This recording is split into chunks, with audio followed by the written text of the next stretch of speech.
সুধী দর্শক মণ্ডলী, আপনাদের সবাইকে আমন্ত্রণ জানাচ্ছি সমসাময়িক বিষয়ভিত্তিক অনুষ্ঠান এটিএন সংলাপে। আমাদের আজকের বিষয় সংঘর্ষে উত্তাল রাজধানী। আমাদের সাথে আজকে অনুষ্ঠানে উপস্থিত হয়েছেন শরীফুজ্জামান শরীফ, সাবেক সভাপতি বাংলাদেশ ছাত্র ইউনিয়ন। এছাড়াও রয়েছেন Sinha MA. Sayeed, global voice the public speaker. আমাদের সাথে অনলাইনে রয়েছেন মোহাম্মদ মুশতাক মিয়া, সহ সাংগঠনিক সম্পাদক, বিএনপি কেন্দ্রীয় কমিটি, কুমিল্লা বিভাগ। এছাড়াও ফেসবুক পেজে facebook.com/ATN বাংলা অনলাইনে ক্লিক করুন সোশ্যাল মিডিয়াতে দেখার জন্য। আমরা আজকে আমাদের যে আলোচনা, আপনারা অবগত রয়েছেন যে সারা দেশব্যাপী বলা যায় যে একটা অস্থিরতা, উত্তাল অবস্থা বিরাজ করছে এবং আমরা দেখছি যে প্রায় প্রতিদিনই একাধিক ঘটনা ঘটছে। বিভিন্ন শ্রেণী গোষ্ঠী এটার মধ্যে ইনভলভ হয়ে যাচ্ছে। এখনও যদি যান যে আমরা যেখানে অবস্থান করছি কাছাকাছি জায়গায় প্রথম আলো অফিসেও কিছুক্ষণ আগে শোনা গেল যে ওই একই গতকালের যেই ঘটনাগুলো সেগুলোর ধারাবাহিকতা। প্রথমেই আমি যদি জনাব সিনহা এম.এ. সাইদ আপনাকে দিয়ে শুরু করি, যে এই যে ঘটনাগুলো ঘটছে এবং এর পরম্পরায় আজকে আমাদের মাননীয় উপদেষ্টা মাহফুজ আলম উনি বলেছেন উস্কানিমূলক কর্মকাণ্ড দেশটাকে অস্থির করে রেখেছে। আবার একই সাথে উনি বলেছেন যে অনেক মিত্রই আজ হঠকারী ভূমিকায়। এখানে কাদেরকে আমরা বলতে পারি উস্কানিদাতা হিসেবে? মাহফুজ আলমের এই কথাটা খুবই গুরুত্বপূর্ণ। অনেক মিত্র এখন হঠকারী ভূমিকায়। এখানে স্পষ্ট বক্তব্য হচ্ছে ফেসবুক ওয়ার্ল্ডে যারা ছিল, ইউটিউবার যারা, যখন ওপেনলি বলা হয় এটা করো সেটা করো, আমরা আছি দেখতেছি, এবং এমন সমস্ত শব্দ ইউজ করা হয়, ভাষা শব্দ যেগুলো পরিবেশনে দেখা যায় না, শোনাও যায় না, এবং আমাদের সভ্য বাঙালি কৃষ্টিদের নাই। কিন্তু এখন প্রশ্ন হচ্ছে এগুলো হচ্ছে কেন? এদের অবদান ছিল, কিন্তু এই বিপ্লবে তারা অবদান রেখেছে, বাইরে তো অবদান রেখেছে, সে অসুপায় নেই। বিপ্লবের পরে যেটা হলো, একটা সরকার হলো সংস্কারবাদী সরকার, বিপ্লব নাই, বিপ্লব এখন নাই। এখন যাদেরকে ইতিমধ্যে তারা আশা করেছিল অনেকেই যে তাদেরকে রাখবে, সরকার থাকবে বা ওটার ভূমিকা রাখতে পারবে, কিন্তু যখন দেখা গেল যে সরকার গঠনের পরে তাদের সাথে ন্যূনতম কোনো যোগাযোগ করা হয়নি। কিন্তু অভিযোগ করতে সবাই, কিন্তু আমরা লক্ষ্য করতেছি জামাত ইসলামের যে সভাপতি আমির, উনি লন্ডন যেয়ে কিন্তু ফেস দ্য পিপলের সাথে কথা বলেছেন, আমেরিকার বিরুদ্ধে কথা বলেছেন। আমরা শুনি না ডক্টর ইউনূস, এই গভর্নমেন্টের প্রধান, নোবেল লরিয়েট, উনি কারোর সাথে কথা বলেছেন, এই কথা কিন্তু কেউ বলেনি, বলতে পারছে না। অর্থাৎ একটা গ্যাপ হয়ে গেছে। কিন্তু ইভেন যে ছাত্রনেতারা এখানে আসছে তারাও যে কথা বলেছে আমরা জানি না। কিন্তু একটা ক্ষোভ আছে। কিন্তু এই ক্ষোভটা কেন হচ্ছে? এই ক্ষোভটা হচ্ছে প্রাপ্তিতে। অনেকে আশা করেছিল সরকারটা গঠন হবে, হয়তো আমাদের মনোভূত লোক সেখানে থাকবে, কিন্তু গঠনের পরে যারা সরকার আসলো এদের সাথে বিপ্লবের কোনো সম্পর্ক নেই। এই যে বিপ্লবকে সম্পর্ক নাই, বহির্ভূত কর্মকাণ্ড, এটা অটোমেটিকলি যারা বিপ্লবটা করেছে, বিশেষ করে দেশের বাইরে যারা আছে, তাদের ভিতরে ক্ষোভ সঞ্চার করছে। এবং একটি লোকের মূল্যায়ন করে, একজনকে মূল্যায়ন করা হয়নি, শুধু একজনকে করা হয়েছে, সিনিয়র সেক্রেটারি পদমর্যাদা রাষ্ট্রদূত করা হয়েছে, কোন দেশে যাবে তা জানি না, একজন করা হয়েছে। কিন্তু সেটাও কিন্তু বিএনপি ব্লক হয়েছে, এটা এর লক্ষ্য রাখতে হবে। কিন্তু এখানে রাজনীতি বাইরে কিছু নাই। কিন্তু তো এখন সর্বত কারণেই যখন বলা হয় আজকে এখানে অ্যাটাক করেন, কালবেলাতে করেন, প্রথম আলো ডেইলি স্টারে করেন, ওইটা করেন সেটা করেন, এগুলি হয় কি মানুষের ভিতরে বাংলাদেশে একটা অসুবিধা হচ্ছে, 20 কোটি লোক, বেকার সংখ্যা বেশি, ইয়াং গ্রুপ সংখ্যা খুব বেশি, কিন্তু হুইসেল দিয়ে লোক পাওয়া যায়, কারণ পৃথিবীতে কোথায় এত লোক নাই, তো সংসদ দেশ। তো সেই চিন্তা করতে গেলে কিন্তু সহজে কিন্তু একটা ধ্বংস করা সোজা। কিন্তু আমাদের জনগোষ্ঠী কিন্তু যে কোনো কাজে যদি উস্কানি দেন তারা এক হয়ে যাবে। কিন্তু গঠন করতে বলেন, রাষ্ট্র মেরামত গঠন সোজা না, তো সরকার পরিচয় সোজা না। এখন এটা তারাও বুঝতেছে। কিন্তু এখন তারাই এখন বলতেছে, সারজিৎ বলতেছে, আবদুল্লাহ বলতেছে, বা যে মন্ত্রী বলেন, আসিফ বলতেছে, নাহিদ বলতেছে, মাহফুজ বলতেছে যে যারা মিত্র ছিল শত্রু হয়ে গেল। এখন আমি যদি প্রশ্ন করি তার শত্রু হচ্ছে কেন? আমার প্রথম প্রশ্ন, তাদেরকে কেন শত্রু করা হচ্ছে? তারা কি শত্রু হচ্ছে নাকি আমি সেটাই বললাম, তাদেরকে শত্রু বানাচ্ছে কেউ? শত্রু হচ্ছে কেন? আমি একটা প্রশ্ন করলাম আপনার অনুষ্ঠানের মাধ্যমেই, যে এরা কেন শত্রু হচ্ছে। আমরা তো টকশো আজকে তো করতেছি না, লেখালেখি আজকে তো করতেছি না, আমরা তো এই সমাজের লোক। আমাদেরও তো মনে একটা প্রশ্ন জাগে যে এরাই ভূমিকা রেখেছিল, মূল্যায়নটা কী হলো? তো এই প্রশ্ন তাদের করতে হবে যে এই যে তারা বলতেছে আজকে ইলিয়াস কেন করতেছে, আজকে রনি কেন লিখতেছে, আজকে জিল্লুর কেন ভিডিও বাইর করতেছে, বাইরে যারা তো আসি, তো বাইরে তো পিনাকি কথা বলতেছে, মাসুম কথা বলতেছে, তো কেন এত কথা বলতেছে? কারণ তাদের সাথে একটা গ্যাপটা কে করলো? ওরা তো ক্ষমতা নাই, ওরা তো চেয়েছিল যে আমাদের সাথে একটা যেই হোক অন্তত আমাদের সাথে আলোচনাটা করবে, কোনো আলোচনা করে না। মনির হাতে দেশে আসছে, কী হয়েছে? তারা শুধু এই মাহমুদুর রহমানের কথা বলতেছেন, একটা ভয়েস ছিল তো, এখন দেশে এসে তো সেও তো হতাশে পড়ে গেছে। এখন যারা আন্দোলনে বাইরেতে সহযোগিতা করলো, একটা বিরাট গোষ্ঠী, যেটা আমরা বলতেছি যারা বাইরে আছে, আমরা বলি বিদেশে অবস্থান করতে, রেমিটেন্সে তারা ভূমিকা রাখছে, বন্ধ করে দিয়েছিল তারা। এখন তাদের মাঝে বর্তমান সমন্বয়কারীদের গ্যাপটা হলো কেন? আমার তো উল্টা প্রশ্ন। আমি মাহফুজ আলমকে প্রশ্ন করব যে এটা তোমাদেরকে ভাবতে হবে যে গ্যাপটা হলো কেন। এই উত্তর তুমি দিবা, আমরা দেবো না তো। আমি তোমার কাছে প্রশ্ন করলাম, তোমরা চারজন যারা আসো, আমি আসিফ নজরুলকে প্রশ্ন করলাম এই গ্যাপটা হচ্ছে কেন। এই গ্যাপটা যদি বেড়ে যায় তাহলে তো যত বাড়বে টেনশন সৃষ্টি হবে। এই টেনশন কোথায় যাবে? আজকে বাংলাদেশকে মৌলবাদী দেশ অসম্ভব। আজকে যখন এই সমস্ত কে বলছে, কারা বলছে গরু জব করতে? আমি গরু জব করতে যাব কেন? আমি প্রতিবাদ করতে পারি। গরু তো মুসলমানদের একটা ধর্মীয় অনুষ্ঠান। আমি কি প্রমাণ করতেছি এই গরু নিয়ে ভারতে কী হয়েছে? ভারতে ফ্রিজে গরু রাখার জন্য তার বাড়ি শত পিড়ে দিচ্ছি, আর আমি এখানে গরু মানুষ খাওয়াচ্ছে। ওর উদ্দেশ্য কি? আমি গরু খাওয়াতে যাবো কেন? অর্থাৎ উদ্দেশ্য হলো যে প্রত্যেকটা বিষয় দেখা যাচ্ছে এখন এক্সট্রিম পয়েন্টে চলে গেছে, কিন্তু এই এক্সট্রিম পয়েন্টটা কিন্তু দেশের জন্য মঙ্গল না। এখন দেশ গড়ার সময় স্যাক্রিফাইস যারা করেছে তারা ফিল করতেছে সেন্স অফ ডিপ্রাইভেশন হয়ে গেছে আমার। কেন হলো? কাজে আমার একটি প্রশ্ন, যত দ্রুত সম্ভব এই ডক্টর ইউনূসকে আমি বলবো যে স্যার আপনি অনেক কাজ করেছেন, আপনি অবিলম্বে যারা বাইরে অবস্থান করতেছে, ইউটিউবার যারা ছিল ভূমিকা রাখছে বা না ছিল, আপনি তাদের সাথে অন্তত কথা বলেন। কথা বললে হয় কি অনেকগুলো সমাধান হয়ে যায়। এই খুব থাকবে না কিন্তু। এবং সবচেয়ে দুঃখজনক হলো, আমি আপনার অনুষ্ঠানের মাধ্যমে তাদেরও বলবো, ইউটিউবার যারা বড় বড় আছেন, আপনারা কিন্তু শব্দ চয়ন, ভাষা প্রয়োগে এটাও প্রমাণ করতে হবে আপনি একটা সংস্কৃতিবান লোক। এমন শব্দ কি কুত্তা, বিলাই, ছাগল, এগুলি কি? এগুলি কোনো শব্দ না। সবারই হয়তো দায়িত্বশীল হতে হবে। কিন্তু আমি যত বড় ইউটিউবার হই না কেন, আমি একমাত্র ব্যক্তি না, আমি শেষ ব্যক্তি না। কলম তো সবারই আছে, বক্তব্য সবাই রাখতে পারে, কিন্তু এটা না। আমরা চাচ্ছি একটা সভ্য সমাজ। অসভ্য কথাবার্তা বলে সভ্য সমাজ কায়েম করা যায় না। আমরা আসবো আবার আপনার কাছে, জনাব শরীফুজ্জামান শরীফ। এখানে বিষয় হচ্ছে যে আবার ওই একই জায়গায় আসি যে মাহফুজ আলম যেটা ইন্ডিকেট করার চেষ্টা করছেন, যে একই সাথে উনি বলছেন যে কোনো বহিঃশক্তি এমনি দেশের ভেতরে অরাজকতা তৈরি করার সক্ষমতা নেই যদি না আমাদের দেশের অভ্যন্তরে কেউ তাদের সহযোগিতা করে। 1, 2 নাম্বার উনি আরও বলছেন যে সরকারে থাকতে না পেরে বাম ও ডান মানসিকতার কিছু লোকজন এটার সাথে সংযুক্ত হতে পারে, এবং এই ফেসবুক পোস্টের মাধ্যমে উনি আরও বেশ কিছু জায়গা যে উস্কানিটা দিচ্ছে কে। এখানে দুটো বিষয়।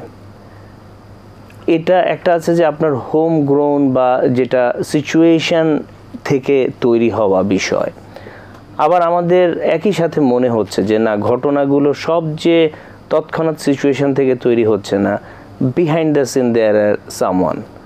যেমন আমরা যখন দেখি যে কালকে খুব অদ্ভুতভাবে যে 1 লক্ষ টাকা গেলেই দেয়া হবে এবং ঋণ দেওয়ার প্রলোভন দেখিয়ে আবম মুস্তফা আমিন নামে এক লোক, সে কোথায় কি লিফলেট দিল, মানে ডজনের পর ডজন বাস, অদ্ভুত মেকানিজম, শাহবাগে তারা আসবে এবং যমুনা যেখানে প্রধান উপদেষ্টা বসবাস করেন ঘেরাও করবে। মানে এই যে ইনোভেটিভ পরিকল্পনা, বিষয়গুলো একের পর এক আমরা বলবো যে মঞ্চস্থই হচ্ছে। চারিদিক থেকে সব কিছুকে কাদের স্বার্থে, কিসের স্বার্থে চেপে ধরার চেষ্টা। আপনি যদি আপনার জায়গা থেকে কিছু বলতেন। আপনাকে ধন্যবাদ, দর্শক শ্রোতাদেরকে ধন্যবাদ, আমার সাথে আলোচকদের শুভেচ্ছা। আপনি প্রথম যে জায়গাটা থেকে শুরু করেছেন, একজন উপদেষ্টার নিজস্ব মতামত তিনি কারোর সাথে আলাপ ছাড়াই তিনি যেহেতু তার ফেসবুক এবং তিনি তার মতো করে লিখেছেন, আমি তার এই বক্তব্যের সত্যতা নিয়ে আমি প্রশ্ন তুলছি। আমি বামপন্থী রাজনীতির সাথে যুক্ত, আমি পরিষ্কার করে আপনাকে বলতে পারি যে এই সরকারটিতে অংশগ্রহণ করার কোনো অভিপ্রায়, কোনো আকাঙ্ক্ষা বাংলাদেশের বামপন্থীদের যে জোটটা আছে তাদের কারোর ছিল না এবং এখন পর্যন্ত নেই। তারা এখানে কোনো ভাগাভাগি চায়নি, তারা তাদের ভূমিকা যতটুকু রাখার সম্ভব সেটি চেষ্টা করেছে। এখন তাদের সাথে বিরোধটা কেন হলো? আপনি যখন এই আন্দোলনে ভূমিকা রাখা, গণ-অভ্যুত্থানে ভূমিকা রাখা কমিউনিস্ট পার্টি, যে দলটির 4 জন কর্মী এই গণ-অভ্যুত্থানে শহীদ হয়েছে, সেই দলটিকে যখন আপনি আদালতে গিয়ে নিষেধাজ্ঞা দেওয়ার জন্য আপনি পিটিশন নিয়ে যাবেন, নিশ্চয়ই এই বিষয়টি তাদের কর্মীরা স্বাভাবিকভাবে নেবে না। যে বাসদ তাদের একটা বিরাট ভূমিকা ছিল তাদের সাধ্য অনুযায়ী, তাকে যখন আপনি আদালতের মাধ্যমে নিষিদ্ধ করতে চাইবেন, এবং এটি একটা ধারাবাহিক প্রক্রিয়া, এরপরে কতগুলো ঘটনাও ঘটেছে। পঞ্চগড়ে সিপিবির সাধারণ সম্পাদক তিনি উপস্থিত, সেখানে সমন্বয়ক পরিচয়ে তার সমাবেশে হামলা করা হয়েছে, এটি জানানো হয়েছে, আপনি পদক্ষেপ নেবেন না। এক। দ্বিতীয়ত হচ্ছে, গণ-অভ্যুত্থানে আমাদের সামনে পেছনে অনেকের অনেক রকমের রোল ছিল। আমরা যার কথা নিয়ে আলোচনা করছি তার পরিচয়টা আমরা দেখেছি, আমাদের প্রধান উপদেষ্টা বলেছেন উনি এই আন্দোলনের, এই গণ-অভ্যুত্থানের মাস্টার মাইন্ড। কিন্তু এই গণ-অভ্যুত্থানের একজন সমর্থক হিসাবে গত 15 বছর নানা রকমের পলিটিক্যাল অ্যাক্টিভিটির সঙ্গে আমার অ্যাফিলিয়েশন ছিল। টেলিভিশন, অন্যান্য জায়গাগুলোতে কথাও বলেছি, অতীতের যে 15 বছরের যে দুঃশাসন তার বিরুদ্ধে কথা বলেছি। কিন্তু আমার জানা ছিল না যে এই গণ-অভ্যুত্থানে একজন মাস্টার মাইন্ড আছে বা একাধিক মাস্টার মাইন্ড আছে। আমরা একটা পর্যায়ে গিয়ে জানলাম প্রত্যেকের কন্ট্রিবিউশন আছে বিভিন্ন জায়গা থেকে। একজন গরিব মানুষের কন্ট্রিবিউশন আছে, শ্রমজীবীর কন্ট্রিবিউশন আছে, রিক্সাওয়ালার কন্ট্রিবিউশন আছে। তো হঠাৎ করে আপনি অবগত হলেন কি আন্দোলনের পূর্বে? আন্দোলনের পরে যখন আমাদের প্রধান উপদেষ্টা জানান, তখন আমরা জানলাম। জি। তো এখন এই যে গণ-অভ্যুত্থানে এক একজন এক এক আঙ্গিক থেকে অংশগ্রহণ করেছে। এই গণ-অভ্যুত্থানের মধ্যে কতগুলো লক্ষ্য ছিল। প্রথম যে লক্ষ্য ছিল যে আমরা 15 বছরের দুঃশাসনের অবসান ঘটাবো, আমরা এখানে একটা জনগণের সরকার প্রতিষ্ঠা করব। এই গণ-অভ্যুত্থানে যে অংশগ্রহণ করেছে তাদের কারো মাথার মধ্যে ছিল না তরুণরা একটা রাজনৈতিক দল গঠন করবে। আপনি যখন গণ-অভ্যুত্থানের যে স্পিরিটের জায়গা থেকে নতুন নতুন অবজেক্টিভগুলো সেট করবেন, এবং এই বিষয়টি যখন আমার কাছে পরিষ্কার হবে যে আপনি এর ভেতর থেকে কোনো কোনো জায়গায় অভ্যুত্থানের চেতনাকে, অভ্যুত্থানের টার্গেটকে আপনি ডাইভার্ট করতে চাচ্ছেন, আপনার সাথে বিরোধ হওয়াটাই স্বাভাবিক। আপনি যখন আমার ইতিহাস, ঐতিহ্য নিয়ে টান মারতে চাইবেন, আপনার সাথে আমার বিরোধ হওয়া স্বাভাবিক। এই যে সরকারের বিরুদ্ধে তিনি যে অভিযোগটি করেছেন, তা এটি দীর্ঘ আলোচনা করা যায়, পয়েন্ট ধরে ধরে আমি বলতে পারি, 1 ঘন্টা কথা বলতে পারি যে তার যে অভিযোগগুলো এটি কোনোটাই সঠিক না। আমরা বিচারপতি নিয়োগ থেকে শুরু করে, উপদেষ্টা নিয়োগ থেকে শুরু করে যে জায়গাগুলোতে দেখেছি, উপদেষ্টাদেরকে কয়েকজনকে নিয়োগ করার পরে যে প্রতিক্রিয়া হয়েছে, প্রতিক্রিয়া কারা দেখিয়েছে? প্রতিক্রিয়া কারা দেখিয়েছে? এই বাম দলগুলো দেখিয়েছে? নো, প্রতিক্রিয়া দেখিয়েছেন তাদের লোকজন, তাদের যে ছাত্র সংগঠন, তাদের যে সহকর্মী যারা ছিল। তারা অপরাজয় বাংলায়, রাজু ভাস্কর্য তারা বিক্ষোভ করেননি? বিক্ষোভ করেছে। এই বাম দলগুলো কি তার বিরুদ্ধে বিক্ষোভ করেছে? নো। সচিবালয়ের ভেতর থেকে বঙ্গভবনের সামনে ঘেরাও করে কারা বিক্ষোভ করেছে? তারা। সুতরাং এই সরকারের এই পর্যন্ত যে ধরনের পরিস্থিতি তৈরি করার ক্ষেত্রে ভূমিকা যাদের, আমি মনে করি যে গণ-অভ্যুত্থানে তাদের আশপাশে যারা ছিল তাদের ভূমিকাটা এখানে সব থেকে বেশি। আমি একটা জায়গায় আপনাকে মনে করিয়ে দিব, যারা পতিত, যারা পলাতক, তাদের ষড়যন্ত্র বন্ধ হয়ে গেছে আমি সেটি মনে করি না। তারা প্রতিনিয়ত নানা রকমের তাদের কর্মকাণ্ডকে পরিচালিত করছে, কিন্তু আপনার এই যে কাজগুলো, এই কাজগুলো কিন্তু তাদেরকে নতুন পথ তৈরি করে দিচ্ছে। আপনি যখন রাস্তায় প্রতিনিয়ত একটা টেনশন ক্রিয়েট করে রাখবেন, আমি মনে করি আজকে সকালে আমি আর একটা টেলিভিশনে ছিল এই বিষয়টা, আপনার গণ-অভ্যুত্থানের পরে প্রথম যে কাজটা ছিল এই শিক্ষার্থীদেরকে ক্লাসে পাঠিয়ে দেওয়া। আপনি একজন শিক্ষক, আপনি জানেন যে এরকমের একটা পরিস্থিতির মধ্যে আপনি প্রতিদিন যদি শিক্ষার্থীদেরকে রাস্তায় নামান, সকালে একবার মিছিল করান, বিকালে একবার মিছিল করান, তাদের সাইকোলজিতে যে প্রভাবটা পড়ে সেই প্রভাবের প্রতিক্রিয়াটা আমরা দেখছি। বামপন্থীরা তাদের কাছে কখনো অংশীদারিত্ব চায়নি, সরকারের অংশীদারিত্ব। গত 15 বছরে নানা জায়গা থেকে অনেকে অনেক রকমের সুযোগ সুবিধা নিয়েছে, কিন্তু বামপন্থীরা যায়নি। অনেকে শেখ হাসিনার পায়ে সালাম করে ধুলা নিয়ে বলেছে আপনার চেহারার মধ্যে মায়ের ছবি দেখতে পাই।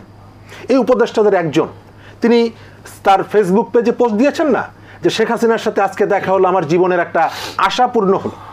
তিনি এসে আজকে আপনাকে ট্যাগ করে দিচ্ছেন যে আপনি আওয়ামী ফ্যাসিবাদের দোসর, আপনি অমুক অমুক। আমি একটা জায়গায় কনক্লুশনে যেটা বলবো, বামপন্থীরা ভাগাভাগি চায় না, বামপন্থীরা অংশীদারিত্ব চায় না। তবে যদি আপনার সরকার জনগণের স্বার্থের বিরুদ্ধে যখন কাজ করবে, বামপন্থীরা তার জায়গা থেকে সেটি বলবে।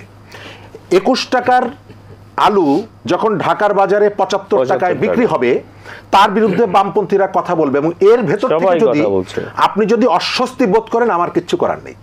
আপনি যখন 130 টাকার বেতন পাওয়া একজন চা শ্রমিক, আজকে দেখলাম 11 মাস, মানে আজকে এই যে 3 মাস ধরে তাদের কোনো বেতন নেই, 130 টাকা যে বেতন পায়, আপনি 3 মাস তার বেতনটা দিচ্ছেন না। এটি যদি আমি চাই যে এই বেতনটা আপনাকে দিতে হবে, এটাকে যদি আপনি মনে করেন যে আপনার কাছ থেকে সরে যাচ্ছে, আপনাকে ডিস্টার্ব করার চেষ্টা করছে, আনস্টেবল করার চেষ্টা করছে, আমার সরি, আমার কিচ্ছু করার নেই। ধরেন মানুষের জীবনের এই সংকটগুলো আমি অবশ্যই বলবো, আমরা বলবো। প্রাইস হাইকের যে বিষয়টা, হ্যাঁ, এখানে আপনার অবজারভেশনটা কি?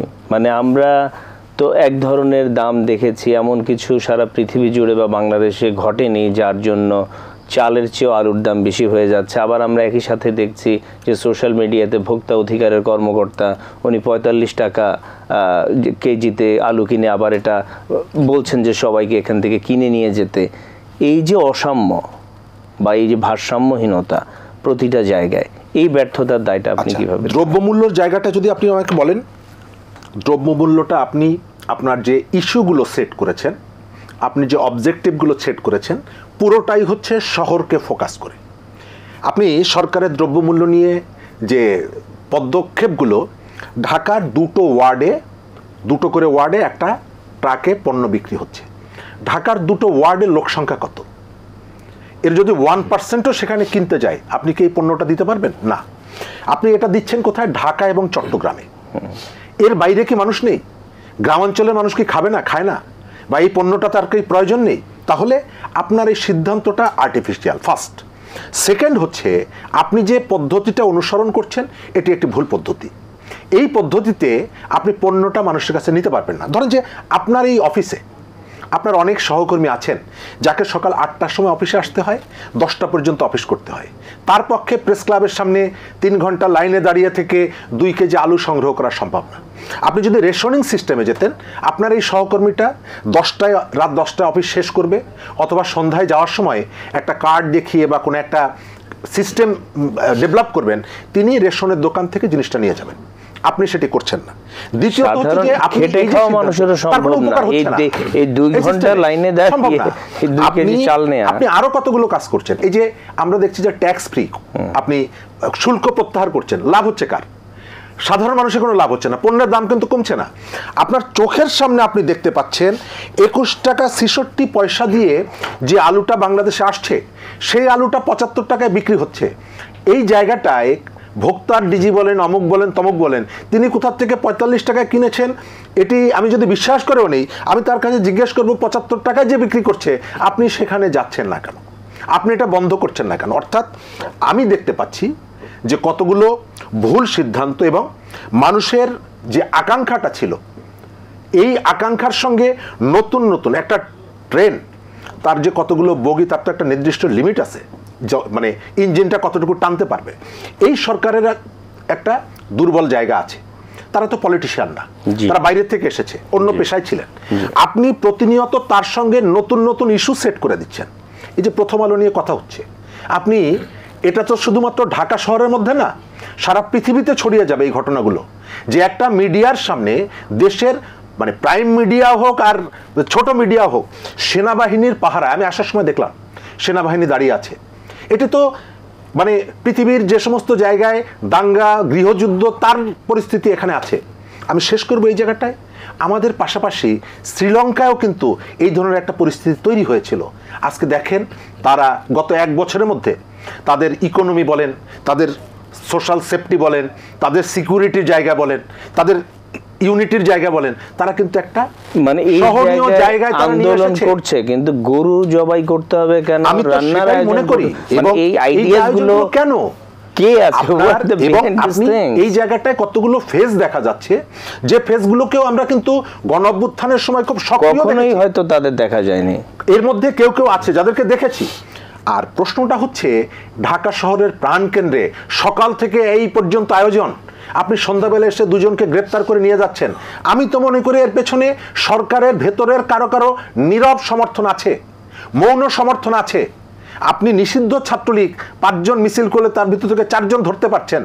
আর কাউরান বাজারে প্রথম আলো ডেইলি স্টার অফিসের সামনে, প্রথম আলো ডেইলি স্টারের অনেক কিছু আমি সমালোচনা করি, আমি একমত না তাদের অনেক অনেক অনেক পলিসির সঙ্গে, কিন্তু একটা মিডিয়া এখন যদি বলেন যে ঠিক আজকে নো, এটি যখন মাহমুদুর রহমানের সঙ্গে ঘটেছে তখনও আমরা প্রতিবাদ করেছি, যখন আবুল আসাদের সাথে ঘটেছে তখনও বলেছি, আজকেও মনে করি যে প্রথম আলো ডেইলি স্টারকে কেন্দ্র করে যেটা হচ্ছে পুরো মিডিয়াকে আপনি ভয় দেখাচ্ছেন। এর ভেতর থেকে পুরো মিডিয়ার কাছে আপনি একটা বার্তা নিয়ে যাচ্ছেন যে সাবধান, আমার কিন্তু এই রকমের ব্যবস্থা আছে, তোমার কিন্তু সুযোগ পেলে গলা টিপে দেব। আসবো আবার আপনার কাছে মোহাম্মদ মুস্তাক মিয়া। এই যে পরিস্থিতিটা নিয়ে আমরা আলোচনা করছি, দেশব্যাপী একের পর এক ঘটছে, আপনি নিজেও এই বিষয়গুলো নিয়ে ওয়াকিবহাল। তা এই যে ঘটনাগুলো একের পর এক ঘটছে এবং সেখানে এর পেছনে কি ষড়যন্ত্র বলি আমরা, বা কোন শক্তি থাকতে পারে, এবং এই ক্ষেত্রে আপনার বিশ্লেষণটা যদি একটু তুলে ধরতেন। আমাদের আসলে এই যে ভাই একজন বললেন তখন অনেক কথাগুলো যথার্থই বলেছেন, যে এই যে এই অবস্থার জন্য আজকে দায়ী কারা? মানুষ, এই যে 5 তারিখে একটা পরিবর্তন হলো, এদেশের মানুষের কিন্তু এই ধরনের আশা ছিল না। অনেক আশা নিয়েই তারা সেদিন রাজপথে নেমেছিল, এবং আমি মনে করি 5 তারিখের ঘটনাটা একটা এ ধরনের 16 বছর রিজিমকে 1 মাস 1.5 মাস 2 মাসে পতন হওয়া, এটা একটা ধারাবাহিকতা আছে।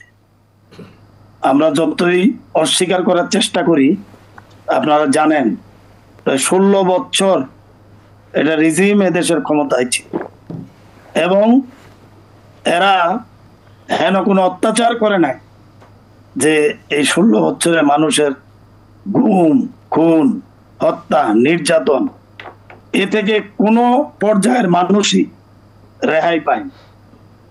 যে যেই পেশায় আছে সেখানে থেকেই তারা এই বিভিন্নভাবে অত্যাচারিত হয়েছে। সেটা দীর্ঘদিন আন্দোলন সংগ্রাম করতে, যে আপনারা জানেন যে আমাদেরও অনেক নেতা কর্মী গুম হয়েছে, খুন হয়েছে এবং নির্যাতন ভোগ করেছে। আপনারা দেখেছেন বিভিন্নভাবে, একদম সিনিয়র পর্যায় থেকে শুরু করে আমাদের বলতে গেলে আমাদের প্রিয় নেত্রী, দেশ নেত্রী বেগম খালেদা জিয়া, যেটা আপনারা জানেন যে ওনাকে কিভাবে হেনস্থা করা হয়েছে এই গত 16 বছরে। ওনার নিজের বাড়ি থেকে বের করে দেওয়া হয়েছে একটা পরে, তারপরে মিথ্যা মামলায় ওনাকে ফাঁসানো হয়েছিল, জেল খাটানো হয়েছে। একজন বয়োজ্যেষ্ঠ নেত্রী, তাকে কি ধরনের হেনস্থা করা হয়েছে। আমাদের প্রিয় নেতা, দেশ নেতা তারেক রহমান সাহেব, উনি দেশের বাইরে আছেন, উনি দেশে ফিরতে পারে না, এই মিথ্যা মামলা এটা সেটা দিয়ে, সে থেকে শুরু করে সমস্ত পর্যায়ের আমাদের মহাসচিব, আমাদের একদম সিনিয়র এবং নিজ একদম রুট লেভেলের নেতা কর্মীদেরও এই নির্যাতনের শিকার হতে হয়েছে। এই সরকারের বিরুদ্ধে কথা বলতে যে, আন্দোলন সংগ্রাম বা তাদের অন্যায়ের প্রতিবাদ করতে যে, ভোটের অধিকার প্রতিষ্ঠার জন্য, ভাতের অধিকার প্রতিষ্ঠার জন্য, মানুষের মৌলিক অধিকারগুলো নিয়ে কথা বলতে চাই, জি এই অত্যাচার। আমরা আলোচনাটা যদি একটু এই বর্তমানের যে সিচুয়েশন, এই ক্ষেত্রে আপনি কিভাবে দেখছেন?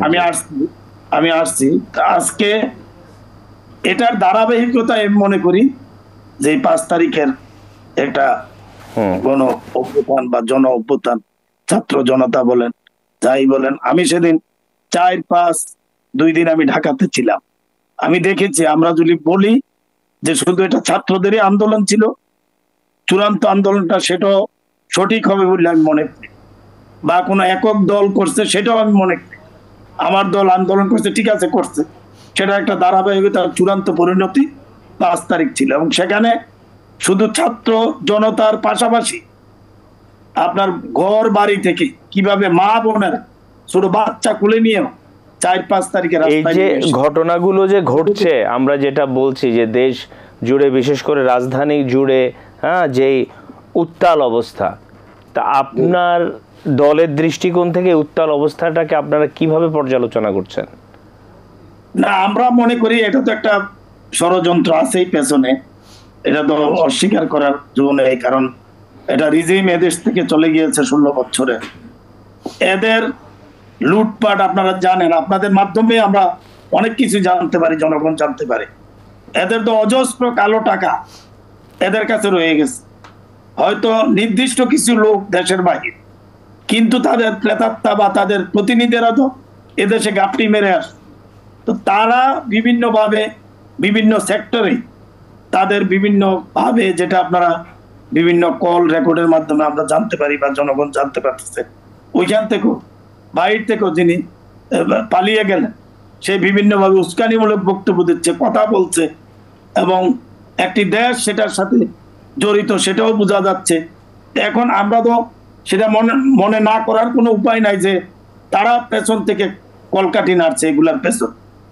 সেটা হয়তো আমাদের যারা আছে, আমাদের যেটা বললেন যে আমাদের এই অবস্থা থেকে পরিত্রাণের জন্য, যেটা আপনার দল থেকেও আমরা শুনছি যে নির্বাচনের কথা বলা হচ্ছে, যে খুব দ্রুত যদি নির্বাচন অনুষ্ঠিত হয় তাহলে হয়তো একটা সমাধান হলে হতে পারে। আপনার বক্তব্য কি এই বিষয়ে? না, সেটা আপনি আমাদের দলের বক্তব্য ইতিমধ্যে আপনারা শুনেছেন, আমাদের মহাসচিব এবং ভারপ্রাপ্ত চেয়ারম্যান সব প্রতিনিয়তই বলে যাচ্ছে। আসলে এই যে অন্তর্বর্তীকালীন সরকার, মানুষের প্রত্যাশাটা কি ছিল তাদের কাছে, যে আমরা 15 বছর ভোট দিতে পারি, আমাদের ভোটাধিকার থেকে আমরা বঞ্চিত, আমরা কথা বলতে পারিনি, সংবাদ প্রচারের স্বাধীনতা ছিল না, মানুষের অত্যাচার আর করুণ কাহিনী ফুটে উঠেছিল এই দেশে, লুটপাট করেছে। এদের আমি মনে করি যে একটা সুনির্দিষ্ট রোড ম্যাপ, যেটা মানুষ আশা করেছি যে আপনারা কি করবেন, কবে করবেন, এই জিনিসটা জাতির সামনে উপস্থাপন করা প্রয়োজন ছিল, তাহলে ট্রেনটা ওইদিকেই চলত। কিন্তু এখনো তো সুনির্দিষ্ট কোনো প্রস্তাবনা এই অন্তর্বর্তীকালীন সরকার জনগণের সামনে দিতে পারে নাই, তারা তুলে ধরতে পারে নাই যে আমরা কোন জায়গায় যে শেষ করব। আমরা শুরু করলাম 5 তারিখের পর থেকে বা 8 তারিখে যে অন্তর্বর্তীকালীন সরকার গঠন করে, তো তাদের টার্গেট 3 মাস, 6 মাস, 1 বছর, 9 মাস বা 1.5 বছর, আপনি কবে কোথায় যাবেন, এটা তো মানুষ জানতে চায়, মানুষ আশা করে, মানুষ প্রত্যাশা করে। তো মানুষ তো একটা অন্ধকারের মধ্যে আছে জনগণ, এবং সর্বক্ষেত্রের লোকজনই একটা অন্ধকারে আছে। আমরা তো স্বাভাবিক কারণে এই ধরনের উপসর্গগুলো তো এখন যোগ হবে বিভিন্ন। আমরা আবার আসবো আপনার কাছে, জনাব সিনহা এম এ সাঈদ। এই যে 3টা কলেজ, কবি নজরুল সরকারি কলেজ, সরকারি শহীদ সোহরাওয়ার্দী কলেজ, ডক্টর মাহবুবুর রহমান মোল্লা কলেজ, কি দেখছি আমরা এই যে এখানে গোলযোগ, এবং একটা পর্যায়ে আমরা শুনতে পেলাম যে 7 জন একটা কলেজের মারা গেছে, আরেক কলেজে 3 জন মারা গেছে, ফেসবুকে এই নিউজগুলো ছড়িয়ে দেয়া হলো। এবং আমরা তো হয়তো জিনিসটা এইরকম, যারা এটার সাথে জড়িত ছিল তারাই এই ধরনের একটা মিথ্যা সংবাদ দিয়ে আরও বেশি এজিটেশন চারিদিকে তৈরি করার জন্য কিছু কিছু জায়গায় কেউ ব্যাখ্যা করার চেষ্টা করছেন যে এই প্রতিষ্ঠানগুলোতে এখনও যারা অবস্থান করছেন বিভিন্ন দায়িত্বশীল পদে, শুধু এখানে না সারা বাংলাদেশেই, তারা হয়তো যে কোনো কারণে বর্তমান সরকারকে পছন্দ করছেন না। একই সাথে প্রশাসনের অনেক জায়গায়ও এখনও অনেকে রয়েছেন যাদের সাথে একটা নেক্সাস বিভিন্ন জায়গায় রয়েছে, এবং এদেরই একটা, আমরা যেমন একজন প্রিন্সিপালের কথা শুনেছি যে তার কিছুটা এজিটেশনে যুক্ততা ছিল, এবং বর্তমানের অবস্থাটা হচ্ছে প্রতিষ্ঠানগুলো বন্ধ হয়ে যাচ্ছে, ধাওয়া এবং কী ধরনের সংঘর্ষ ঘটেছে আপনি দেখেছেন। 6 প্লাটুন বিজিবি সেখানে নিয়োজিত করা হয়েছে। এই যে অবস্থা, এবং আপনি জানেন যে সেখানে আমাদের প্রচুর মালামাল ঢাকার বাইরে থেকে আসে, সেই পথ দিয়ে মানুষ ভয়ে সারাদিন ছুটোছুটি করেছে। তো এগুলো তো সব কিছুই আমাদের অর্থনীতির উপর একটা বড় ধরনের প্রভাব। তো এমনি অর্থনীতির নাজুক অবস্থা থেকেই সরকার দায়িত্ব নিয়েছে, তারপরেও যদি ক্রমাগত এই বিষয়গুলো ঘটতে থাকে, আপনি কি বলবেন? এখানে 2টা জিনিস গুরুত্বপূর্ণ। একটা হচ্ছে এগুলি ঘটতে পারে, একটা বিপ্লব হয়েছে, বিপ্লবের পরে অনেক কিছু ঘটে। আমি এগুলি খুব একটা বড় করে দেখতেছি না। বড় কোনটা দেখতেছি, এই ক্রাইসিসগুলি ফেস করার মতো লোক কোথায় উপদেষ্টা পরিষদে, এখন উপদেষ্টা পরিষদে কিছু লোক থাকতে হবে, এই ধরনের ক্রাইসিস হতে থাকবে, শ্রমিকদের হবে, ছাত্রদের হবে, আপনার অন্য সেক্টর হতে পারে। ক্রাইসিস মাস্টার কোথায় এখানে? এই ক্যাবিনেটে তো ক্রাইসিস মাস্টার নাই, এগুলি সব পলিটিক্যাল প্রবলেম কিন্তু কম বেশি। রাজনৈতিক প্রবলেম ফেস করতে রাজনীতি দরকার কেন? তা অভিজ্ঞ সম্পর্ক, কারণ তারা ক্রাইসিস ফেস করে আসছে অতীতে। একটা নেতা যখন তৈরি হয় একদিন হয় না তো, ক্রমান্বয়ে হচ্ছে, ক্রাইসিস ফেস করতে, সংকট ফেস করতেছে, কষ্ট করতেছে। এখন উপদেষ্টা পরিষদে কারা আছে এরকম? ইভেন যে 3জন ছাত্র আছে তাদেরও তো সে অভিজ্ঞতা নাই। তারা একটা বিপ্লব ঘটাইছে, কিন্তু জীবন কত, বয়স কত, অভিজ্ঞতা বয়সের ব্যাপার তো একটা আছে। আসিফ নজরুল নিজে পারে, সে তো পণ্ডিত মানুষ, সে তো এগুলি ছাত্র পরে অভ্যস্ত। এখন তো ছাত্রদের কথা শুনবে না, এখন তো প্রাপ্তির ব্যাপার ঘটে গেছে তো এখানে। যখন ওই চেয়ারটাই হচ্ছে একটা রাজনীতি, প্রত্যেকটা রাজনীতির চেয়ারই হচ্ছে রাজনীতির চেয়ার। আমাদের প্রধান উপদেশ চেয়ার রাজনীতির চেয়ার, প্রত্যেক উপদেশ রাজনীতির চেয়ার। হয়তো আপনি রাজনীতি করতেছেন না, চেয়ারটা তো রাজনীতিক। এই যে মনে করেন শিক্ষা খাতে গেছে, আমাদের শিক্ষামন্ত্রী কই? এমন একজন শিক্ষামন্ত্রী বানাইছেন যিনি কথাই বলতে পারছেন না। এখানে না, এখানে তথ্যমন্ত্রী চুপচাপ কেন? শিক্ষা উপদেষ্টা যেমন আজকে বলেছেন রাস্তায় নয়, এই সমস্ত দাবি নিয়ে আমার কাছে, এই সমস্ত হালকা কথাবার্তা যাবে না তার কাছে। অতীতে গেছে। আপনি তো ঢাকা ইউনিভার্সিটির এখন তো চেয়ারম্যান, আপনি, আমরা ছাত্র ছিলাম তো, আমরা দেখেছি আবুল কালাম আজাদ প্রাইমারি শিক্ষক সমিতির সভাপতি ছিল। উনি যখন কথা বলতে গেলেন শাহজিজের সাথে, উনি ফালদা টেবিল উঠে গেছেন। উনি তো ছোট মানুষ, ফালদা টেবিল চেয়ার উঠে যায়। তো তার কাছে জিজ্ঞেস করে কী করলেন আপনি? আন্দোলন যখন করবেন তখন কে শিক্ষকের ছাত্রের মাথায় থাকে না। কিন্তু আমরা দেখি ঢাকা বিশ্ববিদ্যালয়ের ভিতরে উনি মোনাজাত করতেছেন শিক্ষক সমিতি নিয়ে, আমরা ছাত্র ছিলাম তখন। তো এই দৃশ্যগুলি নতুন কিছু না। কিন্তু আমি বলছি শিক্ষামন্ত্রী বলছেন আসেন, কেন আপনার কাছে যাবে কেন? হাইটা যায়নি কেউ? কোনো শিক্ষামন্ত্রীর কাছে কেউ গেছে? হাইটা গেছে কোনো দিন? হামিদুর রহমান কমিশন, মজিদ কমিশন গেছে হাইটা কি? তো উনিও তো আমলা। এখন উনি ভদ্র শিক্ষিত লোক, ভালো ব্যাংকিংটা ভালো বোঝে, অর্থনীতি ভালো বোঝে, কিন্তু তাকে দিতে এই পদে যে সংকট দেখা দিচ্ছে। আমাদের দেশে শিক্ষামন্ত্রী তো বিরাট ব্যাপার একটা। উনি শুধু শিক্ষক দেখবেন না, ছাত্রদের সমস্যাও দেখবেন। এখানে 2টা কলেজ উনি কি ভিজিট করছেন? আপনি আমাকে বলেন, বাংলাদেশ ইতিহাসে কোনো শিক্ষামন্ত্রী আছে এই সংকটে ভিজিট করে না? নাহিদ সাহেব ভিজিট করেনি? উনি চোখের পানি ফালায় না যে? প্রত্যেকটা শিক্ষামন্ত্রী কিন্তু ভিজিট করছে, উনি যান নাই। কেন যান নাই? ওই যে বলে একই কথা বললাম, জনগণের পালস, সংকটে মিশে যাওয়া, এটা রাজনীতিবিদদের ফিজিক্যাল ফিটনেসেরও, ফিজিক্যাল ফিটনেস না, শুনে ফিটনেসটা আসলে ফিজিক্যাল ফিটনেস সংকট আসে না তো। আপনি এই দায়িত্ব কেন নেবেন যে আপনি পারবেন না? আপনাকে তো জাতি চাপাই দেয় নাই। আপনাকে অফার দিয়ে যদি মনে করেন আমি পারবো না, আমার অসুবিধা, চলে যাবেন। কেউ না কেউ চলে আসবে এখানে। 20 লোকের দেশে কি লোক নাই? লোক আছে, কিন্তু কোনো উপদেষ্টা বলবেন না কেউ রাষ্ট্রের জন্য, রাষ্ট্রের জরুরি কেউ না, কিন্তু একজন যাবার একজন আসবে। কিন্তু আমি সেই জন্যই বললাম, শিক্ষামন্ত্রী যাকে বানানো হয়েছে তিনি ছাত্রদের সাথে সম্পৃক্ত না, তাদের পালস বুঝতেছেন না।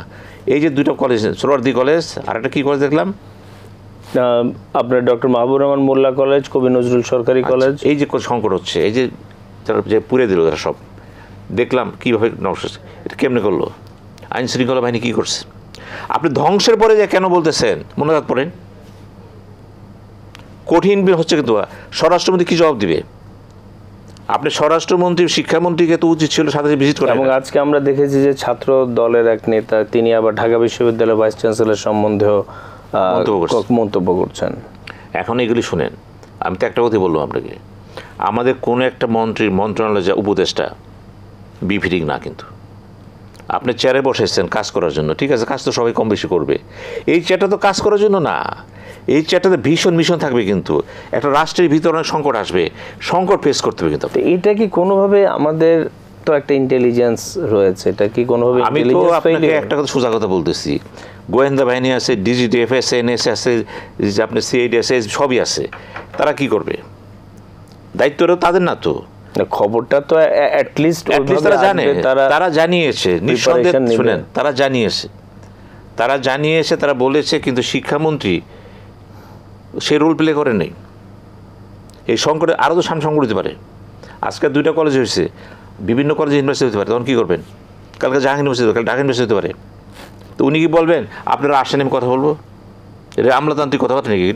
তো এই যে আরেকটা বিষয় আসছে যে রাজনীতিতে তৃতীয় শক্তির উত্থান, আজকে বিভিন্ন পত্রপত্রিকায় লেখা হয়েছে। আমরা দেখছি যে যেটা শরীফুজ্জামান শরীফ উনিও বলছিলেন যে স্টুডেন্টরা একটা রাজনৈতিক প্ল্যাটফর্ম তৈরি করার চেষ্টা করছে, আবার বৈষম্য বিরোধীরা বিভিন্ন জায়গায় কমিটি দিচ্ছে। তা আমাদের বাংলাদেশে তো আমরা সেই তৃতীয় শক্তির কথা বোধহয় বিগত এই রাষ্ট্রের জন্মের পর থেকেই বোধহয় চলে আসছে, মানে ৭৫-এর পর থেকে বিশেষ করে। তো এই যে তৃতীয় শক্তি, আপনি মনে করেন যে কতটা সম্ভাবনা রয়েছে? দেখেন, তৃতীয় শক্তি এটাও কিন্তু অর্থ আছে, কিন্তু এই শক্তিটা কিসের? এখন যদি কোনো নতুন দল হয়, যেটা সারজিৎ বলছে, যেহেতু অভ্যুত্থানটা ছিল কি ছাত্র জনতা, এখন জনতার সাথে সম্পৃক্ত হতে হবে এবং কোনো না কোনোভাবে, আমি ক্লিয়ার করে দিই আপনাকে, এই যে একটা বিপ্লব হয়ে গেল, এই বিপ্লবটা কিন্তু হয়েছে এবং সংবিধানটা সচল আছে, কিন্তু এখন পর্যন্ত কিন্তু সাংবিধানিক প্রক্রিয়ার বিচার রয়ে গেছে, কিন্তু এই আর্টিকেল 7A সাংঘাতিক ব্যাপার। কিন্তু যদি কোনো কারণে পরবর্তী সংসদের ফার্স্ট সেশনে এগুলি পাস না হয়, তাহলে কি দাঁড়ায়? রিক্স, বৈধতা। দেখেন, জিয়াউর রহমান ক্ষমতা আসলেন, মার্শাল করলেন, পার্টি গঠন করলেন, এরশাদ গঠন করলেন। কেন করলেন? যে তাদেরকে উত্তরাইতে হবে, তারা দল গঠন করে আমি যে কাজগুলি করলাম বৈধতা, ইভেন জেনারেল মঈনেরও কিন্তু শেখ হাসিনা বলে দিল বৈধ দিয়ে দিলাম। অর্থাৎ এই সময়ের কাজগুলো সুপ্রিম কোর্ট থেকে আপনি 106 যেটি নেন, ওটা তো দিচ্ছেন এই জন্য একটা সময় তো পারমিশন নিতে হবে আপনাকে। এখন যাই কিছু করতেছেন সেটা টেম্পোরারি, কিন্তু যদি পরবর্তী সংসদ মেজরিটি আপনাকে সম্মতি না দেয় কি হবে? এই ভয়টা কিন্তু কিন্তু এদের মধ্যে আছে প্রচণ্ড এবং থাকবে। এরা বিপ্লব করছে, বিপ্লব করার পরে এখন যে পরিস্থিতি দাঁড়াইছে, এখন বিএনপি বিপ্লবী না, তো জামাতও বিপ্লবী না, এখন বিপ্লবী স্পিরিট নিচ্ছে না, কিন্তু এরা কোথায় যাবে? এবং একইভাবে প্রশাসনের অনেক ক্ষেত্রে দেখা যাচ্ছে যে এই ধরনের অর্ডার ক্যারি আউট করার ক্ষেত্রে সেই কনফিডেন্স, বলছি সেই কনফিডেন্সটা যথার্থ পাওয়া যায় না। এখন তার কি দাঁড়ালো? এই যে যারা এখন ছাত্ররা ছিল, তাদের তো মাথা ঘুম নাই এখন যদি তারা বাঁচতে চায় পরবর্তী সংসদ থেকে, তাহলে কি করতে? দল গঠন করতে হবে। এবং দল গঠনই শুধু করতে হবে না, এখানে অনেকগুলি প্রক্রিয়া আছে, যে কারণে বলা হচ্ছে আমার হিসাবে নির্বাচন 2027 সালে হবে, এর আগে হতে পারবে না। আমি হিসাব করে পাচ্ছি, এরা দল করবে, দলটা ব্যক্তি ঘটাবে, যে কারণে তাদেরই একজনকে মানে লোকাল গভর্নমেন্ট আসে বসে কেন? ইউনিয়ন নির্বাচন লোকাল গভর্নমেন্ট আগে হবে, তাহলে সময় চলে যাবে কিন্তু এখানে। এখন এইটাও কিন্তু চ্যালেঞ্জ, একটা তাদের বড় চ্যালেঞ্জ হচ্ছে তাদেরকে দল করতে হবে, কিন্তু এই দলে কারা থাকবে এটা পরের ব্যাপার, তো দল ভাঙতে হবে। এমনও হতে পারে, দেখেন আমি যেটা সব টকশোতে বলতেছি এক কথা, এমনও হতে পারে যেহেতু আইসিটি আপনাদের এখানে রায় তো ঘোষণা করবে, তো হয়তো শেখ হাসিনাকে ফাঁসি দেবে একবার দুবার না, অনেক নেতারা ফাঁসি হয়ে যাবে, কেউ দেশে আসতে পারবে না। আমি বিশ্বাস করি না যে আগামী 5 বছরে শেখ হাসিনা দেশে আসতে পারবে, এটা ভারতও চাবে না। কিন্তু ভারত জানে এই মুহূর্তে হাসিনা দেশে গেলে সব দোষ তার ঘাড়ে যেয়ে পড়বে। কিন্তু যারা আবেগে কথা বলে, ডিপ্লোমেসি, রাজনীতি, সূক্ষ্মতা সহজ বিবেন না, কিন্তু ভারত কিন্তু ঘাস খায় না।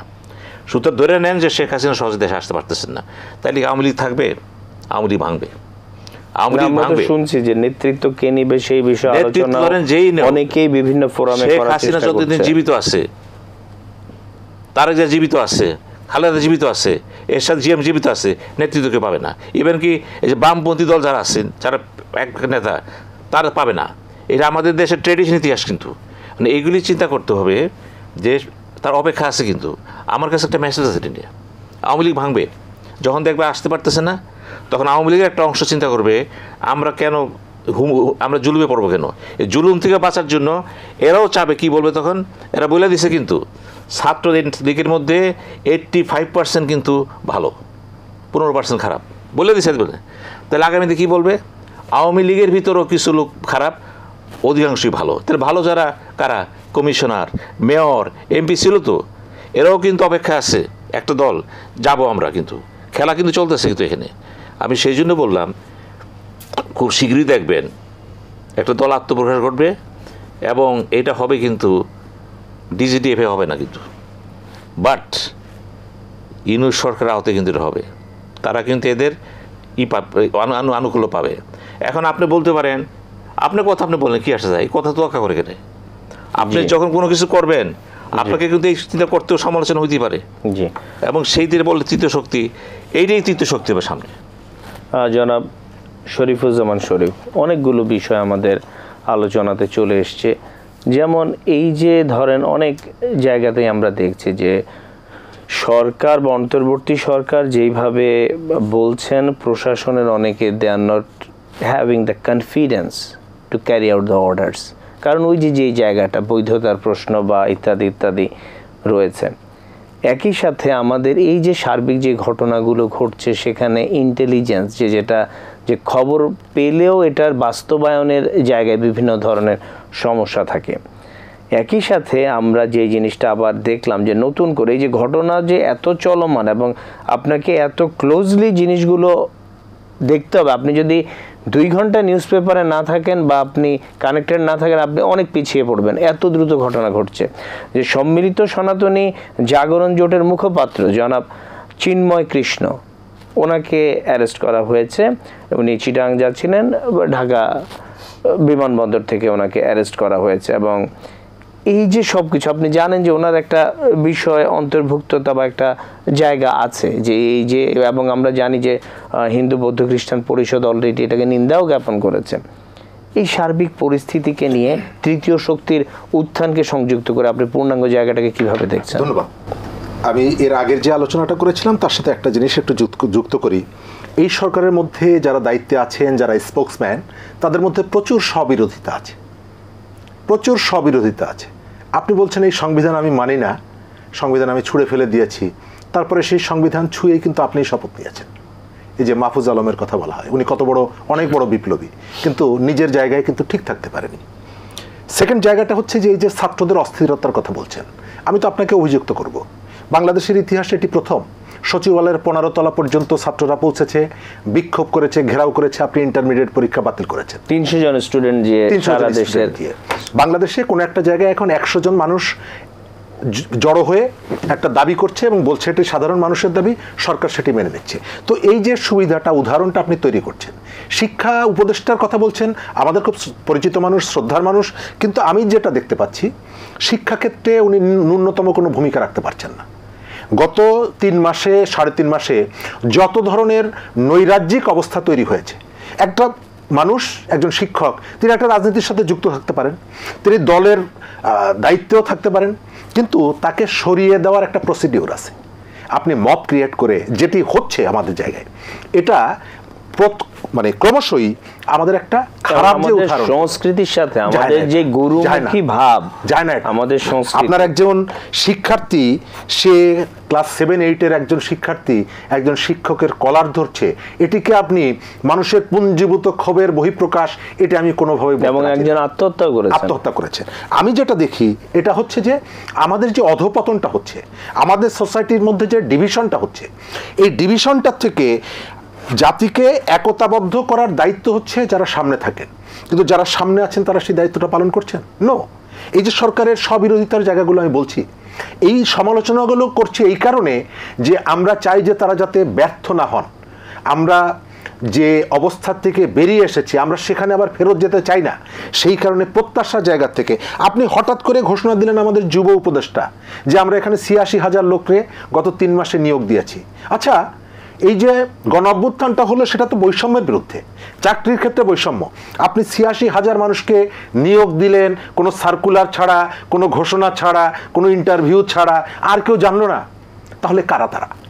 আপনাদের নিজস্ব কোনো লোকজন, অথবা এর ভেতর থেকে প্রশাসনের অন্য কোনো টার্গেট থেকে আপনি এটি করছেন? এক। দ্বিতীয়ত হচ্ছে আপনি দেখেন যে প্রশাসন থেকে এই যে 15 বছরের জগদ্দল পাথর আপনি দূর করবেন, আপনি শুরুটা করলেন ডিসি নিয়োগ দিয়ে। সেই ডিসি নিয়োগে যে অনিয়ম দুর্নীতি হলো, আপনি 3 সদস্যের একটা কমিটি করলেন উপদেষ্টাদেরকে নিয়ে, আজকে 1 মাস 1.5 মাস সেটি নিয়ে কোনো কথা আছে? এরা এটি নিয়ে কোনো কথা বলে না, এরা নানা বিষয়ে বলে।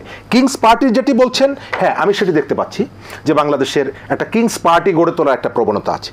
গণঅভ্যুত্থানের সাথে, এই লিডারশিপের সাথে, স্ট্রাকচারের সঙ্গে আমাদের বিরোধটা কেন হলো? রাজনৈতিক দলগুলো সন্দেহ কেন করছে? এই যে এজেন্ডাগুলো, এই এজেন্ডাগুলো তো কোথাও ছিল না যে আমরা এখানে একটা নতুন রাজনৈতিক শক্তি, রাইট, আপনি চাইলেই করতে পারেন। কিন্তু আমি যখন দেখি যে আপনি স্টেট মেকানিজমকে ইউজ করে, আপনি রাষ্ট্রীয় ওই প্রভাবটাকে ব্যবহার করে আপনি আর একটা জায়গায় একটা নতুন রাজনৈতিক শক্তি গড়ে তুলতে চাইছেন, এবং তার পেছনে আপনার একটা দীর্ঘমেয়াদী পলিটিক্স আছে, তখন আমার মধ্যে সন্দেহ তৈরি হবে। তবে আমি এই জায়গাটায় একেবারে নিজের কাছে পরিষ্কার আমার ধারণা যে এখানে এই প্রক্রিয়ার মধ্য থেকে যে দল গঠিত হয় সেই দল সাস্টেনেবল হয় না। বাংলাদেশের জনগণ এটাকে গ্রহণ করে। যদি দেখে যে এর পেছনে শাসকের অনুপ্রেরণা আছে। আপনি ফেরদৌস আহমেদ কুরাইশির মতন এত বেশি সংখ্যক প্রতিষ্ঠিত নেতৃত্বকে নেওয়ার পরেও সরাসরি আমাদের সেনাবাহিনীর সমর্থন ছিল যে সরকারের প্রতি, যে সিস্টেমের প্রতি, তারপরেও তারা কিন্তু এস্টাবলিশ হতে পারেননি। আপনি কয়েকজন শিক্ষার্থী, এবং ইতিমধ্যে এটি তো অস্বীকার করা যাবে না যে এই যে নেতৃত্বের প্রতি মানুষের যে সিম্প্যাথিটা ছিল এই নেতৃত্বের প্রতি, তার অনেকটা কমে এসেছে।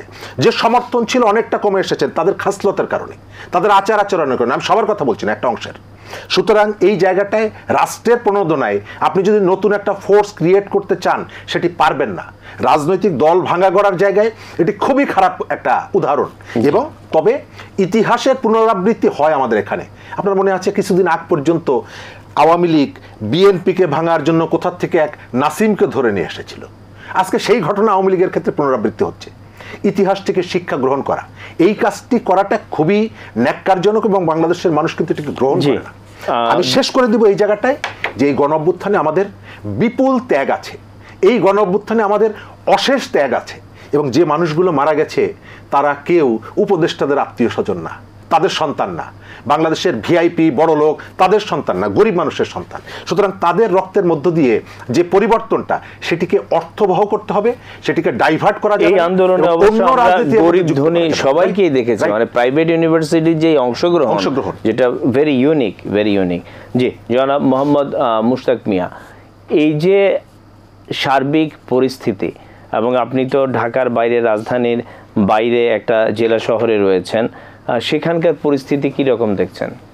আন্দোলনের পূর্বে বা আন্দোলনের সময় এদের কিন্তু এ ধরনের কমিটমেন্ট ছিল না যে আমরা একটা দল করব বা আমরা একটা রাজনৈতিক দলের প্ল্যাটফর্ম গড়ে তুলব। এটা কিন্তু জনগণের সামনে উপস্থাপন করা হয়নি, বা জনগণ এটা আশাও করে। হ্যাঁ, জনগণ যেটা চাইছে, যে ছাত্ররা যে দাবি করছে এটার সাথে একমত ছিল, কিন্তু ওরা তো ওই সময় এটা বলে নাই যে আমরা একটা রাজনৈতিক প্ল্যাটফর্ম করব বা রাজনৈতিক দল করব। তা আজকে এই যে কুমিল্লাতে কিছুদিন, গত সপ্তাহে আপনার একটা সমন্বয়কারীরা আসলো ঢাকা থেকে, একটা প্রতিনিধি দল আসা এই জায়গায় একটা সমন্বয়কদের মানে কমিটি ঘোষণা, জেলা কমিটি ঘোষণার পর দেখা গেল একদিন দুদিন পরেই আরেক গ্রুপ এটার বিরুদ্ধে মিছিল, আরেক সমন্বয়করা মিছিল শুরু করলো, মানি না, জানি না। তো ওরা আবার আলাদা কমিটি ঘোষণা দিল। তো এটা তো শুরু হয়ে গেছে। এবং যেটা আমার এক ভাই ইতিপূর্বে যেটা বললেন, যে বাংলাদেশের ইতিহাসে এই যে কিংস পার্টি কোন বা ক্ষমতায় থাইকা দল করা, এগুলার তো মানে পরিস্থিতি বা এদের রেজাল্ট তো ভালো না, ফলাফল ভালো না বাংলাদেশের প্রেক্ষাপটে। সুতরাং এখান থেকে শিক্ষা নিয়ে আমার মনে হয়েছে তারা কর্মকাণ্ডটা করলে এই বাংলাদেশের এখন যে একটা অস্থিরতা চলছে, এই অস্থিরতা থেকে বেরিয়ে আসার সুযোগ থাকবে। এবং আমার মনে হয় যে সমন্বয়কারী দলের, দেশের স্বার্থে তারা আজকে সরকারে যারা আছে এরা একত্রে হই, এবং সমস্ত রাজনৈতিক দলগুলো একত্রিত হয়ে আমরা সম্মিলিতভাবে আমরা একটা আলাপ আলোচনার ভিতরে যত দ্রুত সম্ভব এই দেশের মানুষের চাহিদা অনুযায়ী একটা ভোটের অধিকার, ভোট যেটার জন্য আন্দোলন করলো মানুষ, সেই ভোট দেওয়ার পরিস্থিতিটা সৃষ্টি করে একটা নির্বাচন করা, এবং এই নির্বাচনটা যত দ্রুত করবে বা এটার একটা রোড ম্যাপ ঘোষণা হইলে এই বর্তমান এই যে বিশৃঙ্খলাটা একটা দিকে মানে টার্ন নিবে আমি মনে করি আর কি। সিনহা এম এ সাঈদ, 1 মিনিটে আপনি যদি একটু বলতেন যে আপনার শেষ বক্তব্য কি রয়েছে সরকারের প্রতি? আমার শেষ বক্তব্য একটাই, যে এই যে বিচ্ছিন্ন চিন্তা ভাবনা হচ্ছে, যারা আন্দোলন করলো, যারা স্যাক্রিফাইস করলো, তাদের প্রতি তার যে অবদানটা, দেশের বাইরে যারা আছে, ভিতরে আছে, তাদের অবদানটা স্বীকার করতে হবে, স্বয়ং চিফ অ্যাডভাইজারকে এবং স্বয়ং যারা এই যে উপদেষ্টা পরিষদে আছে তাদেরকে। তাতে হবে কি, একটা মানসিক প্রশান্তি আসবে। কিন্তু পাশাপাশি এই যে বহুমুখী চ্যালেঞ্জগুলো আসতেছে, চ্যালেঞ্জগুলো মোকাবেলা করার জন্য এই ক্যাবিনেটে, উপদেষ্টা পরিষদে দক্ষ লোক দরকার। জি জনাব শরীফুজ্জামান শরীফ, আপনি যদি শেষ 1 মিনিট। শেষ কথাটা হচ্ছে যে গণঅভ্যুত্থানের যে আকাঙ্ক্ষাগুলো ছিল, সেই আকাঙ্ক্ষার থেকে আপনি সরে যাচ্ছেন। আপনি নতুন নতুন এখানে ইস্যু যুক্ত করছেন, এবং কোনো কোনো জায়গায় যেটা গণঅভ্যুত্থানের একেবারে পরিপন্থী, অতীতের সরকার যে কাজগুলো করেছে তার পুনরাবৃত্তি হচ্ছে। একটা ভয়ের সংস্কৃতি, আজকে গণমাধ্যম একটা মারাত্মক ভীতির মধ্যে আছে। নানাভাবে আপনি একটা ভীতিকর অবস্থা তৈরি করে রেখেছেন।